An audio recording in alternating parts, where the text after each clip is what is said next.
ಕೈಯಲ್ಲಿ ಬೆಳ್ಳಿನ ಕೋಲು, ಮೈಯೆಲ್ಲ ಧರ್ಮದ ಶಾಲು, ಧರ್ಮನೇ ದೇವರು ಅಂದನು ನನ್ನ ಶ್ರೀರಾಮಚಂದ್ರನು.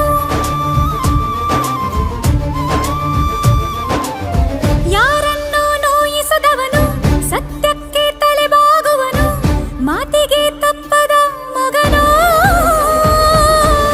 ನನ್ನ ಶ್ರೀರಾಮಚಂದ್ರನು. ಅಷ್ಟ ದಿಕ್ಕುಗಳು ಕಾಲ ಕೆಳಗೆ, ಎಲ್ಲ ದೇವರಿ ಮುಷ್ಟಿಯೊಳಗೆ, ಸೋಲಿಲ್ಲ ನನಗೆ ಸಾವಿಲ್ಲ ಕೊನೆಗೆ.